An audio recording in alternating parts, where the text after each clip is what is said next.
اس کتاب کی audio recording کے دوران حوالہ جات کو تسلسل اور روانی برقرار رکھنے کے لیے نظر انداز کیا گیا ہے۔ حوالہ جات کے لیے مطبوعہ کتاب ملاحظہ کیجیے۔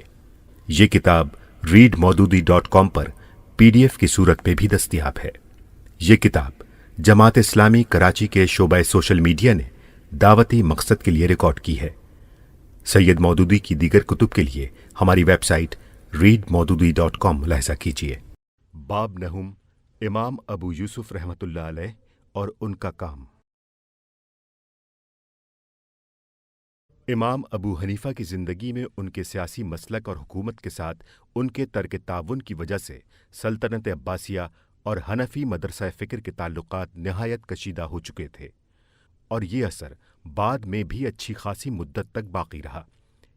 ایک طرف اس مدرسے کے اکابر اپنے ترک تعلق پر جمے رہے، چنانچہ امام ابو حنیفہ کی وفات کے بعد ان کے نامور شاگرد ظفر بن الحذیل کو جب منصب قضا قبول کرنے پر مجبور کیا گیا تو انہوں نے بھی انکار کر دیا اور جان بچانے کے لیے روپوش ہو گئے۔ دوسری طرف المنصور سے لے کر ہارون الرشید کے ابتدائی عہد تک سلطنت کا رجحان یہ رہا کہ اس مدرسہ فکر کے اثر کی مزاحمت کی جائے، اور اسی بنا پر منصور اور اس کے جانشین یہ کوشش کرتے رہے کہ ملک کے نظام قانون کا جو خلا ایک مدون قانون مانگ رہا ہے اسے کسی دوسری تدوین سے بھرا جائے۔ اس غرض کے لیے المنصور اور المہدی نے بھی اپنے اپنے زمانوں میں امام مالک کو سامنے لانا چاہا، اور ہارون الرشید نے بھی 174 ہجری میں حج کے موقع پر یہ خواہش ظاہر کی کہ ان کی کتاب المتع کو ملک کا قانون بنایا جائے۔ لیکن آخرکار اس مدرسہ فکر سے ایک ایسی طاقتور شخصیت اٹھی جس نے اپنی اعلیٰ قابلیت اور اپنے زبردست اثر و رسوخ سے سلطنت عباسیہ کے قانونی انتشار کو ختم کیا، حنفی فقہ کو ملک کا قانون بنایا اور سلطنت کو ایک آئین پر قائم کر دیا۔ یہ شخصیت امام ابو حنیفہ کے سب سے بڑے شاگرد امام ابو یوسف کی تھی۔ حالات زندگی: ان کا اصل نام یعقوب تھا، عرب کے قبیلہ بجیلہ سے تھے اور مدینہ کے انصار سے ننیالی تعلق اور حلف کے تعلق کی بنا پر ان کا خاندان انصاری کہلاتا تھا۔ کوفے کے باشندے تھے۔ 113 ہجری یعنی 731 عیسوی میں پیدا ہوئے۔ ابتدائی تعلیم کے بعد فقہ کو انہوں نے اختصاصی تعلیم کے لیے پسند کیا اور عبد الرحمن بن ابی لیلہ کی شاگردی اختیار کی۔ پھر امام ابو حنیفہ کے حلقہ درس میں آئے اور مستقل طور پر انہی سے وابستہ ہو گئے۔ والدین نہایت غریب تھے، وہ ان کی تعلیم جاری نہ رکھنا چاہتے تھے۔ امام ابو حنیفہ کو جب ان کے حالات کا علم ہوا تو انہوں نے نہ صرف ان کے مصارف بلکہ ان کے سارے گھر کے مصارف کی کفالت بھی اپنے ذمے لے لی۔ ان کا اپنا قول ہے کہ مجھے کبھی امام ابو حنیفہ سے اپنی ضرورت بیان کرنے کی حاجت پیش نہیں آئی۔ وقتاً فوقتاً وہ خود ہی میرے گھر اتنا روپیہ بھیجتے رہتے تھے کہ میں بالکل بے فکر ہو گیا تھا۔ وہ ابتدا ہی سے اپنے اس شاگرد کے متعلق بہت پر امید تھے۔ چنانچہ جب ابو یوسف کے والد نے انہیں مدرسے سے اٹھا لینا چاہا تو امام نے فرمایا، ابو اسحاق، یہ لڑکا انشاءاللہ بڑا آدمی بنے گا۔ علمی کمالات: انہوں نے امام ابو حنیفہ کے علاوہ وقت کے دوسرے بڑے بڑے اساتذہ سے بھی استفادہ کیا اور حدیث، تفسیر، مغازی، تاریخ عرب، لغت، ادب اور علم کلام میں بھی مہارت پیدا کی۔ خصوصاً حدیث کا وہ وسیع علم رکھتے تھے، حافظ حدیث تھے، اور یحییٰ بن معین، احمد بن حنبل اور علی بن المدینی جیسے لوگوں نے ان کو سقہ قرار دیا ہے۔ ان کے متعلق ان کے ہم عصروں کی متفقہ رائے یہ تھی کہ ابو حنیفہ کے شاگردوں میں سے کوئی ان کا ہمسر نہ تھا۔ طلحہ بن محمد کہتے ہیں کہ وہ اپنے زمانے کے سب سے بڑے فقیہ تھے، کوئی ان سے بڑھ کر نہ تھا۔ داؤد بن رشید کا قول ہے کہ اگر ابو حنیفہ نے صرف یہی ایک شاگرد پیدا کیا ہوتا تو ان کے فخر کے لیے یہ بالکل کافی تھا۔ ابو حنیفہ خود ان کی بڑی قدر کرتے تھے۔ ان کا قول تھا کہ میرے شاگردوں میں سب سے زیادہ جس نے علم حاصل کیا وہ ابو یوسف ہے۔ ایک دفعہ وہ سخت بیمار ہوئے اور زندگی کی امید نہ رہی۔ امام ابو حنیفہ ان کی عیادت کر کے جب باہر نکلے تو کہنے لگے، اگر یہ جوان مر گیا تو اپنے پیچھے اس زمین پر اپنے سے زیادہ بڑا فقیہ چھوڑ کر نہ جائے گا۔ فقہ حنفی کی تدوین: امام ابو حنیفہ کے بعد 16 سال تک یہ بھی اپنے مدرسے کی روایات کے مطابق حکومت سے بے تعلق رہے۔ اس دوران میں انہوں نے اپنے استاد کے علمی اور تعلیمی کام کو جاری رکھا اور اس کے ساتھ ایک اہم خدمت یہ انجام دی کہ قانون کے اکثر و بیشتر شعبوں کے متعلق الگ الگ کتابیں مرتب کر دیں، جس میں امام ابو حنیفہ کے فیصلے اور خود اپنے اقوال باقاعدہ منضبط کر دیے۔ یہ کتابیں جب ملک میں پھیلیں تو نہ صرف یہ کہ عام علمی حلقوں کو انہوں نے متاثر کیا، بلکہ عدالتوں اور تمام سرکاری محکموں سے تعلق رکھنے والے لوگوں کی رائے بھی فقہ حنفی کے حق میں ہموار کر دی، کیونکہ اس وقت کوئی دوسرا مرتب و منظم قانون ذخیرہ ایسا موجود نہ تھا جو ان کی ضرورت اس طرح پوری کرتا۔ امام مالک کی الموطا اگرچہ جلد ہی میدان میں آ گئی، مگر وہ نہ اتنی جامع تھی، نہ تدوین کے اعتبار سے اس قدر واضح کہ ایک حکومت کی ضروریات پوری کر سکتی۔ حاشیہ: واضح رہے کہ مذہب مالکی کے مطابق اسلامی فقہ کی تدوین، جس سے وہ ایک سلطنت کی ضرورت کے لیے کافی ہو سکے، بعد میں امام محمد کی کتابوں کے نمونے پر ہوئی۔ ابو یوسف کے اس علمی کام کا فائدہ یہ ہوا کہ ان کے برسر اقتدار آنے سے پہلے ہی فقہ حنفی دماغوں اور معاملات پر چھا چکی تھی، اور صرف اس امر کی کسر باقی تھی کہ سیاسی اقتدار باقاعدہ اس کو ملک کا قانون بنا دے۔ منصب قضا: شاید ابو یوسف بھی اپنے استاد کی طرح اپنی ساری زندگی حکومت سے عدم تعاون ہی کی روش پر گزار دیتے اگر ان کی معاشی حالت کچھ بھی درست ہوتی، لیکن وہ ایک غریب آدمی تھے اور امام ابو حنیفہ کی وفات کے بعد ایک فیاض سرپرست سے بھی محروم ہو چکے تھے۔ آخر افلاس نے نوبت یہاں تک پہنچا دی کہ اپنی بیوی کے مکان کا ایک شہتیر تک انہوں نے بیچ ڈالا، اور ان کی ساس نے اس پر انہیں کچھ اس طرح ملامت کی کہ ان کی غیرت اسے برداشت نہ کر سکی۔ یہی سبب تھا جس نے انہیں سرکاری ملازمت کرنے پر مجبور کر دیا۔ اس واقعے کے بعد 166 ہجری یعنی 782 عیسوی میں وہ بغداد گئے، خلیفہ المہدی سے ملے اور اس نے انہیں شرقی بغداد کا قاضی مقرر کر دیا۔ الہادی کے زمانے میں بھی وہ اسی پوزیشن پر رہے۔ پھر جب ہارون الرشید کا زمانہ آیا تو رفتہ رفتہ خلیفہ پر ان کا اثر اس قدر بڑھتا چلا گیا کہ آخرکار اس نے انہیں تمام سلطنت عباسیہ کا قاضی القضاء یعنی چیف جسٹس مقرر کر دیا۔ یہ پہلا موقع تھا کہ مسلم ریاست میں یہ منصب قائم ہوا۔ اس سے پہلے کوئی شخص خلافت راشدہ یا اموی اور عباسی سلطنتوں میں چیف جسٹس نہیں بنایا گیا تھا، اور یہ منصب جس پر امام ابو یوسف مامور کیے گئے موجودہ زمانے کے تصور کے مطابق محض عدالت عالیہ کے حاکم اعلیٰ کا نہ تھا، بلکہ اس کے ساتھ وزیر قانون کے فرائض بھی اس میں شامل تھے، یعنی وہ مقدمات کے فیصلے کرنے اور ماتحت عدالتوں کے قاضی مقرر کرنے کے اختیارات ہی نہ رکھتے تھے، بلکہ سلطنت کے تمام داخلی و خارجی معاملات میں قانونی رہنمائی کرنا بھی انہی کا کام تھا۔ اس منصب پر قاضی ابو یوسف کے فائز ہو جانے سے 3 اہم نتائج رونما ہوئے۔ ایک یہ کہ ان کو محض ایک حلقہ درس یا گوشہ تصنیف و تالیف میں بیٹھ کر علمی کام کرنے والوں کی بنسبت بہت زیادہ وسیع دائرۂ عمل بہم پہنچ گیا، جہاں اس وقت کی سب سے بڑی سلطنت کے معاملات سے براہ راست عملاً سابقہ درپیش تھا۔ اس حیثیت میں انہیں فقہ حنفی کو واقعی حالات پر منطبق کر کے اسے زیادہ سے زیادہ ایک عملی قانون بنانے کا موقع مل گیا۔ دوسرے یہ کہ تمام ممالک میں قاضیوں کا عزل و نصب چونکہ انہی سے متعلق تھا، اس لیے حنفی مدرسہ قانون سے تعلق رکھنے والے لوگ مملکت کے بیشتر علاقوں میں قاضی مقرر ہوئے اور ان کے ذریعے سے فقہ حنفی آپ سے آپ ملک کا قانون بن گئی۔ تیسرے یہ کہ انہوں نے اپنے زبردست اخلاقی اور علمی اثر سے مسلم مملکت کو، جو اموی دور سے ایک طرح کی بے آئینی اور بادشاہوں کی مطلق العنانی کے ڈھنگ پر چل رہی تھی، بڑی حد تک آئین کا پابند بنا دیا، اور اسے ایک کتاب آئین بھی مرتب کر کے دی جو خوش قسمتی سے آج بھی کتاب الخراج کی صورت میں ہمارے پاس موجود ہے۔ سیرت کی بلندی اور مضبوطی۔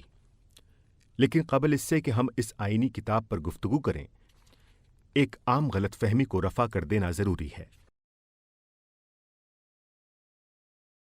امام ابو یوسف کے سماحن نگاروں نے ان کے متعلق کچھ ایسی حکایات بیان کی ہیں جنہیں پڑھ کر آدمی کے سامنے ان کا نقشہ کچھ ایسا آتا ہے کہ گویا وہ بادشاہوں کے خوشامدی اور ان کی خواہشات نفس کے مطابق قانونی ہیلے گھڑنے والے تھے، اور یہی خلفاء کے ہاں ان کے تقرب کا ذریعہ تھا۔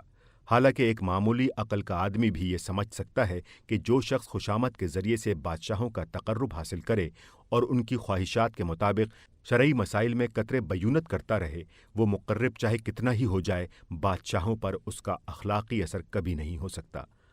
اب اگر ہم ان واقعات کو دیکھیں جو خلفاء اور ان کے وزراء اور سپہ سالاروں کے ساتھ ان کے برتاؤ کے متعلق ہمیں معتبر تاریخوں میں ملتے ہیں، تو ہمارے لیے یہ باور کرنا محال ہو جاتا ہے کہ ایک خوشامدی ہیلہ ساز کبھی اس رویے کی جرت کر سکتا ہے۔ خلیفہ الہادی کے زمانے میں جبکہ وہ محض شرقی بغداد کے قاضی تھے، انہوں نے ایک مقدمے میں خود خلیفہ کے خلاف فیصلہ کیا۔ ہارون الرشید کے زمانے میں ایک بوڑھے عیسائی نے خلیفہ کے خلاف ایک باغ کا دعویٰ کیا اور قاضی ابو یوسف نے خلیفہ کے رو در رو اس کی نہ صرف سماعت کی بلکہ خلیفہ سے اس کے دعوے کی تردید میں حلف لیا۔ اس پر بھی ابو یوسف مرتے دم تک افسوس کرتے رہے کہ میں نے خلیفہ کو اس کے برابر کیوں نہ کھڑا کیا۔ ہارون کے وزیر اعظم علی بن عیسیٰ کو انہوں نے ناقابل اعتبار گواہ قرار دیا اور اس کی وجہ یہ بتائی کہ میں نے اس کو انا عبد الخلیفہ، میں خلیفہ کا غلام ہوں کہتے سنا ہے۔ اگر یہ واقعی غلام ہے تو اس کی شہادت قبول نہیں کی جا سکتی، اور اگر یہ خوشامد کی بنا پر جھوٹ کہتا ہے تو ویسے ہی ناقابل اعتبار ہے۔ یہی اخلاقی سزا اسی طرح کی خوشامد پر انہوں نے ہارون کے ایک سپہ سالار کو بھی دی۔ عبداللہ بن مبارک کا بیان ہے کہ وہ ہارون الرشید کے ہاں اس شان سے جاتے تھے کہ سرا پردہ کے اندر تک ان کی سواری جاتی تھی، جہاں وزیر اعظم کو بھی پیدل جانا پڑتا تھا، اور خود خلیفہ آگے بڑھ کر سلام کی ابتدا کرتا تھا۔ ہارون سے ایک دفعہ پوچھا گیا کہ آپ نے ابو یوسف کو اتنا اونچا مرتبہ کیوں دیا ہے؟ اس نے کہا، میں نے اس شخص کو علم کے جس باب میں بھی جانچا، کامل پایا۔ اس کے ساتھ وہ ایک راست رو اور مضبوط سیرت کا آدمی ہے، اس جیسا کوئی دوسرا آدمی ہو تو لاؤ۔ 182 ہجری یعنی 798 عیسوی میں جب ان کا انتقال ہوا تو ہارون الرشید خود ان کے جنازے کے ساتھ پیدل گیا، خود نماز جنازہ پڑھائی، اپنے خاندان کے قبرستان میں انہیں دفن کیا اور کہا، یہ ایسا حادثہ ہے کہ تمام اہل اسلام کو اس پر ایک دوسرے کو تعزیت دینی چاہیے۔ سب سے بڑی شہادت ہمارے پاس ان کی کتاب الخراج ہے۔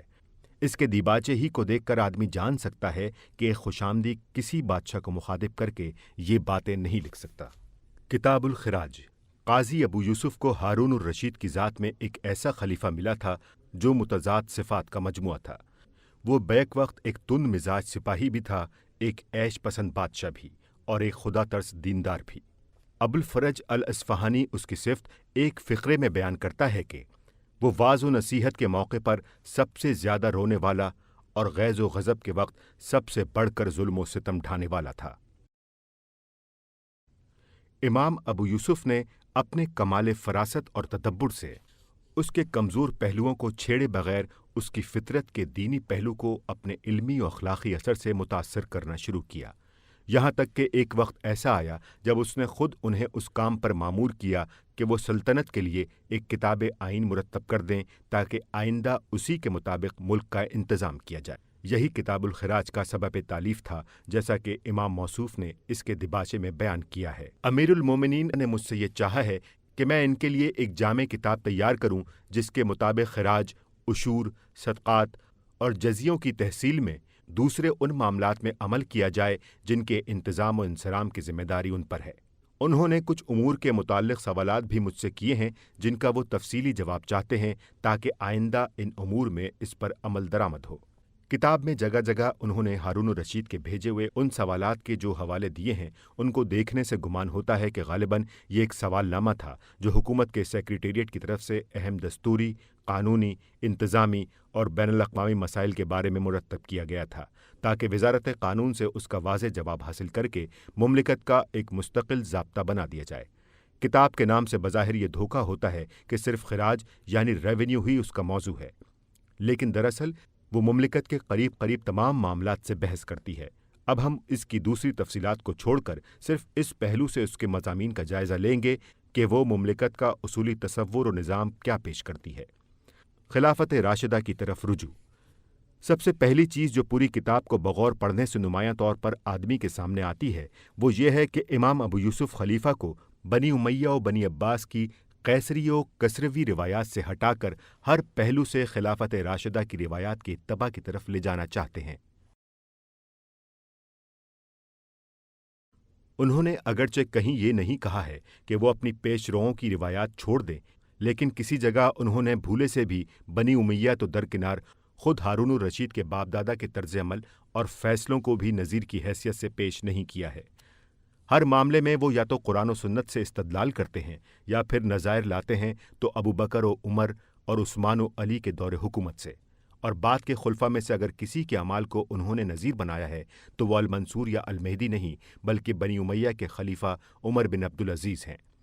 اس کے صاف معنی یہ تھے کہ سلطنت عباسیہ کا یہ آئین سلطنت مرتب کرتے وقت انہوں نے عمر بن عبدالعزیز کے 2.5 سال کو مستثنی کر کے حضرت علی کی وفات سے لے کر ہارون الرشید کے زمانے تک تقریباً 132 سال کی حکومت کے پورے رواج و تعامل کو نظر انداز کر دیا۔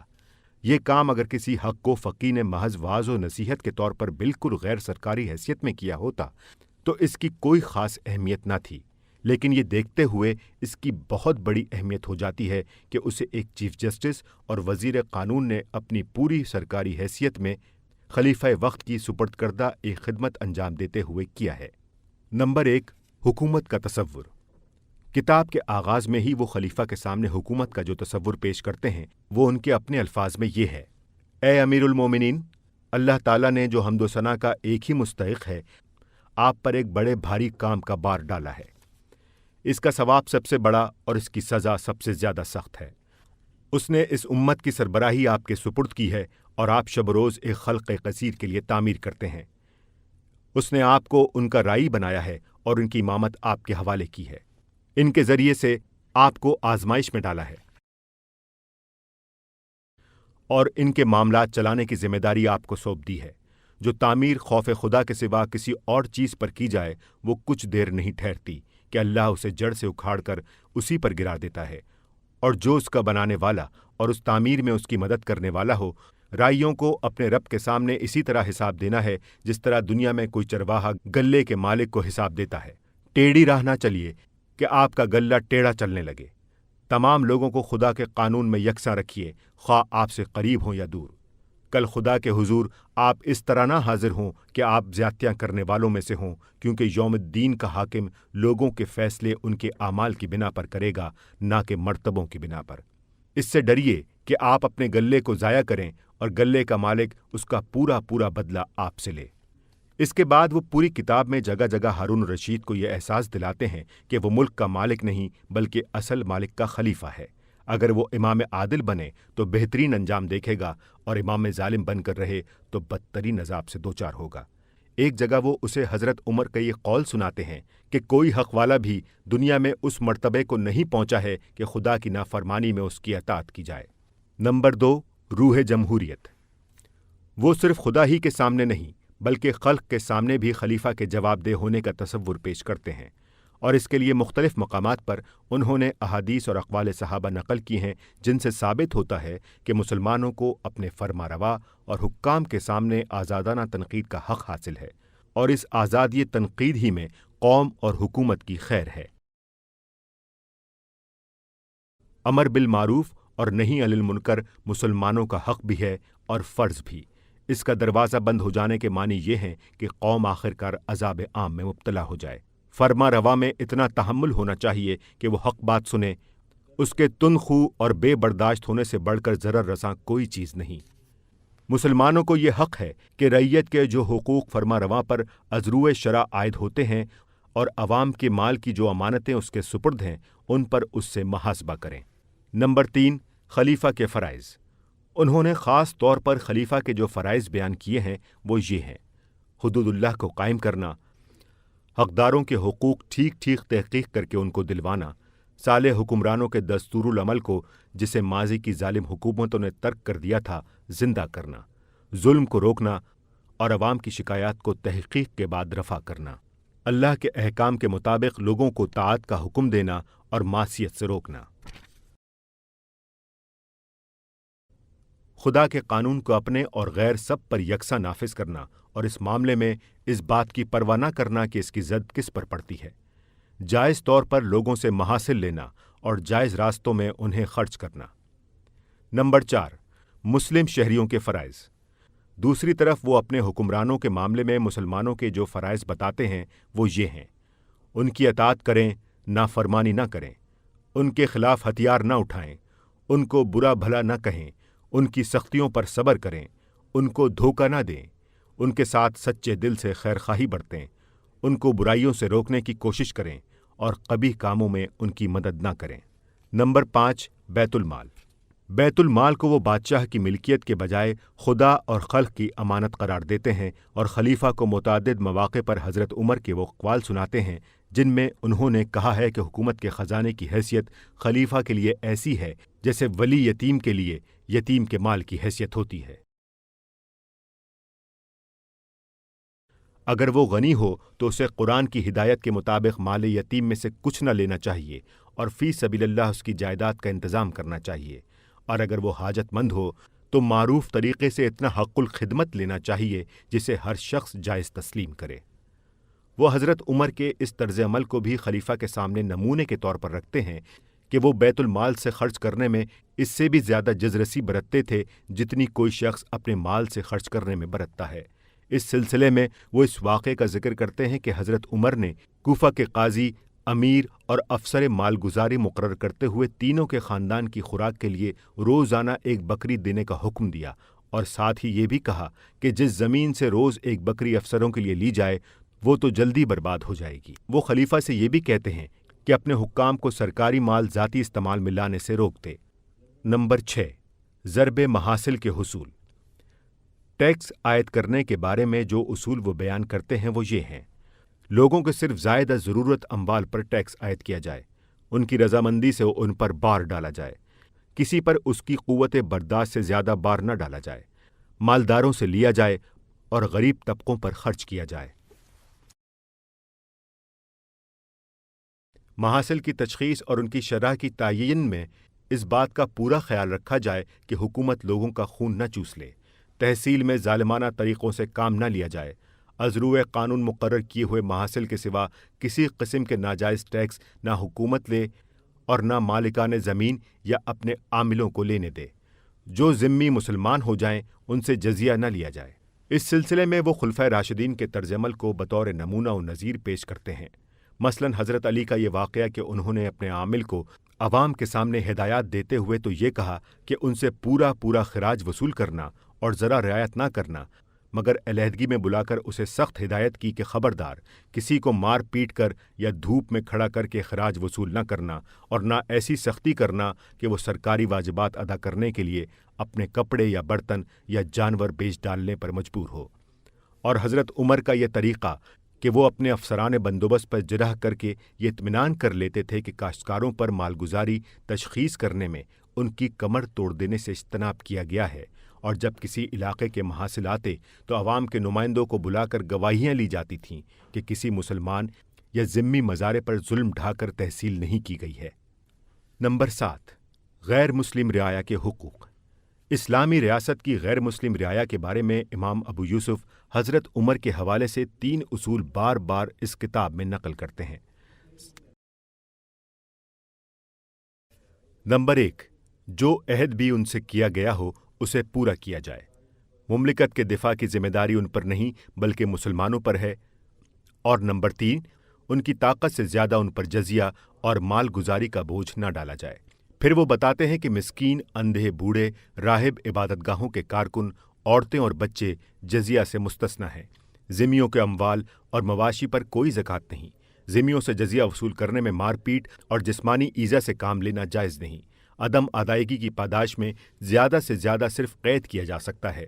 مقرر جزیہ سے زائد کوئی چیز ان سے وصول کرنا حرام ہے، اور معذور و محتاج ذمیوں کی پرورش حکومت کے خزانے سے کی جانی چاہیے۔ وہ تاریخی واقعات پیش کر کے یہ بات ہارون الرشید کے ذہن نشین کرتے ہیں کہ ذمیوں کے ساتھ فیاضانہ اور شریفانہ سلوک کرنا خود سلطنت کے لیے مفید ہے۔ حضرت عمر کے زمانے میں اسی برتاؤ کی وجہ سے شام کے عیسائی خود اپنے ہم مذہب رومیوں کے مقابلے میں مسلمانوں کے وفادار و خیرخواہ ہو گئے تھے۔ نمبر 8، زمین کا بندوبست۔ زمین کے بندوبست کے سلسلے میں امام ابو یوسف زمینداری کی اس قسم کو حرام قرار دیتے ہیں جس میں حکومت کاشتکاروں سے مالگزاری وصول کرنے کے لیے ایک شخص کو ان پر زمیندار بنا کر بٹھا دیتی ہے، اور اسے عملاً یہ اختیار دے دیتی ہے کہ حکومت کا لگان ادا کرنے کے بعد باقی جو کچھ جس طرح چاہے کاشتکاروں سے وصول کرتا رہے۔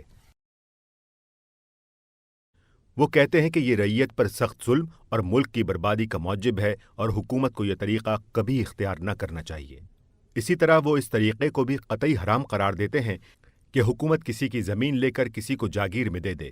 وہ کہتے ہیں کہ امام اس کا مجاز نہیں ہے کہ کسی مسلمان یا ذمی کے قبضے سے کوئی چیز نکال لے جب تک کہ از روئے قانون اس پر کوئی ثابت یا معروف حق واجب نہ آتا ہو۔ من مانے طریقے پر لوگوں کی ملکیتیں چھین کر دوسروں کو عطا کرنا ان کے نزدیک ڈاکہ مار کر بخشش کرنے کا ہم مانی ہے۔ وہ کہتے ہیں کہ زمین کی عطیے صرف اس صورت میں جائز ہیں جبکہ غیر آباد اور غیر مملوکہ زمینیں یا لاوارث متروکہ اراضی آباد کاری کے اغراض کے لیے یا حقیقی اجتماعی خدمات کے صلے میں انعام کے طور پر معقول حد کے اندر دی جائیں، اور اس طرح کا عطیہ بھی جس شخص کو دیا جائے وہ اگر 3 سال تک اس کو آباد نہ کرے تو اس سے واپس لے لیا جانا چاہیے۔ نمبر 9، ظلم و ستم کا انسداد۔ پھر وہ ہارون الرشید سے کہتے ہیں کہ ظالم اور خائن لوگوں کو حکومت کی خدمات میں استعمال کرنا اور انہیں محکموں کا افسر یا علاقوں کا حاکم مقرر کرنا آپ کے لیے حرام ہے۔ اس صورت میں جو ظلم بھی وہ کریں گے اس کا وبال آپ کے اوپر پڑے گا۔ وہ بار بار کہتے ہیں کہ آپ صالح، متدین اور خدا ترس لوگوں کو اپنی حکومت کے کاموں میں استعمال کریں۔ جن لوگوں کو بھی سرکاری خدمات کے لیے چنا جائے ان کی اہلیت کے ساتھ ان کے اخلاق کی طرف سے بھی اطمینان کر لیا جائے، اور پھر ان کے پیچھے قابل اعتماد مخبر لگا دیے جائیں تاکہ اگر وہ بگڑیں اور ظلم و ستم یا خیانت کرنے لگیں تو بر وقت خلیفہ کو ان کے اعمال کا حال معلوم ہو جائے اور ان سے محاسبہ کیا جا سکے۔ وہ ہارون سے یہ بھی کہتے ہیں کہ خلیفہ کو خود براہ راست عوام کی شکایات سننی چاہیے۔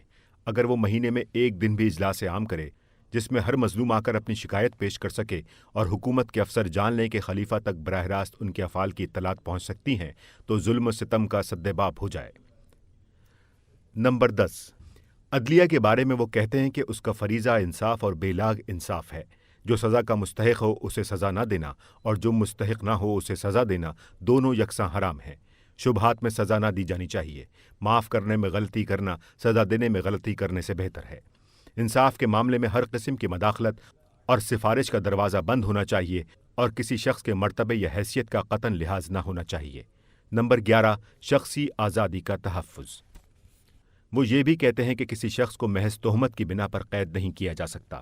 لازم ہے کہ جس شخص کے خلاف کوئی الزام ہو اس پر باقاعدہ مقدمہ چلایا جائے، شہادتیں لی جائیں۔ اگر جرم ثابت ہو تو قید کیا جائے ورنہ چھوڑ دیا جائے۔ وہ خلیفہ کو مشورہ دیتے ہیں کہ تمام لوگ جو قید خانوں میں محبوس ہیں ان کے معاملے کی تحقیقات ہونی چاہیے۔ بلا ثبوت و شہادت جو لوگ بھی قید ہوں انہیں رہا کر دینا چاہیے، اور آئندہ کے لیے تمام گورنروں کو احکام دینے چاہیے کہ کسی شخص کو محض الزامات اور تہمتوں کی بنا پر مقدمہ چلائے بغیر قید نہ کیا جائے۔ وہ اس بات کو بھی پورے زور کے ساتھ کہتے ہیں کہ ملزموں کو محض تہمت کی بنا پر مارنا پیٹنا خلاف قانون ہے۔ شرعاً ہر آدمی کی پیٹھ اس وقت تک محفوظ ہے جب تک عدالت سے وہ ضرب تعزیانہ کا مستحق نہ قرار پا جائے۔ نمبر 12، جیل کی اصلاحات۔ انہوں نے جیل کے بارے میں جو اصلاحات تجویز کی ہیں ان میں وہ کہتے ہیں کہ جس شخص کو قید کیا جائے اس کا یہ حق ہے کہ اسے حکومت کے خزانے سے روٹی کپڑا دیا جائے۔ وہ شدت کے ساتھ اس طریقے کی مذمت کرتے ہیں جو بنی امیہ و بنی عباس کی حکومتوں میں رائج ہو گیا تھا کہ قیدیوں کو روزانہ ہتکڑیوں اور بیڑیوں کے ساتھ باہر لے جایا جاتا تھا اور وہ بھیک مانگ کر روٹی کپڑا اپنے لیے لاتے تھے۔ وہ خلیفہ سے کہتے ہیں کہ یہ طریقہ بند ہونا چاہیے اور قیدیوں کو سرکار کی طرف سے گرمی جاڑے کا کپڑا اور پیٹ بھر کھانا ملنا چاہیے۔ اسی طرح وہ اس بات کی بھی سخت مذمت کرتے ہیں کہ لاوارث قیدی جب مر جاتا ہے تو اسے بلا غسل و کفن اور بلا نماز جنازہ گاڑ دیا جاتا ہے۔ وہ کہتے ہیں کہ اہل اسلام کے لیے یہ بڑے شرم کی بات ہے۔ ایسے قیدیوں کی تجہیز و تکفین اور نماز جنازہ کا انتظام سرکار کی طرف سے ہونا چاہیے۔ انہوں نے یہ بھی سفارش کی ہے کہ جیل میں کسی قیدی کو قتل کے مجرمین کے سوا باندھ کر نہ رکھا جائے۔ ان کے کام کی اصل قدر و قیمت۔ یہ خلاصہ ہے ان آئینی تجاویز کا جو امام ابو یوسف نے اب سے 1200 برس پہلے ایک مطلق العنان فرمانروا کے سامنے اس کے وزیر قانون اور قاضی القضاء کی حیثیت سے پیش کی تھیں۔ اگر ان کو اسلامی ریاست کے بنیادی اصولوں اور خلافت راشدہ کے دستور العمل اور خود ان کے استاد امام ابو حنیفہ کی تعلیمات کے مقابلے میں دیکھا جائے تو یہ ان سے بہت کم نظر آتی ہیں۔ ان میں انتخابی خلافت کے تصور کا شائبہ تک نہیں ہے۔ ان میں شورا کے ذریعے سے حکومت کرنے کا بھی کوئی ذکر نہیں ہے۔ یہ اس تصور سے بھی خالی ہیں کہ امام ظالم کو حکومت کرنے کا کوئی حق نہیں ہے اور خلق اس کی مجاز ہے کہ اس کی حکومت کی جگہ بہتر حکومت لانے کی کوشش کرے۔ اسی طرح دوسری متعدد حیثیات سے بھی یہ تجاویز اصل اسلامی تصور کے مقابلے میں بہت ناقص ہیں، لیکن اس کا یہ مطلب نہیں ہے کہ امام ابو یوسف کے تصور ریاست کی وسعت بس اتنی ہی ہے جتنی کتاب الخراج کی ان تجاویز میں پائی جاتی ہیں، اور وہ در حقیقت اس سے زیادہ کچھ نہ چاہتے تھے جو انہوں نے اس کتاب میں بیان کر دیا ہے، بلکہ دراصل یہ وہ زیادہ سے زیادہ چیز تھی جس کی ایک عملی مفکر کی حیثیت سے وہ سلطنت عباسیہ کے اس دور میں توقع کر سکتے تھے۔ ان کے پیش نظر محض ایک ایسا خیالی نقشہ پیش کرنا نہ تھا جو تصور کی حد تک مکمل ہو مگر واقعی حالات میں اس کو جامع عمل پہنانے کے امکانات نہ ہوں۔ اس کے بجائے وہ ایک ایسی آئینی اسکیم مرتب کرنا چاہتے تھے جو اسلامی ریاست کے کم جوہر مطلوب کی حامل ہو اور اس کے ساتھ اسے ان حالات میں روبہ عمل بھی لایا جا سکتا ہو۔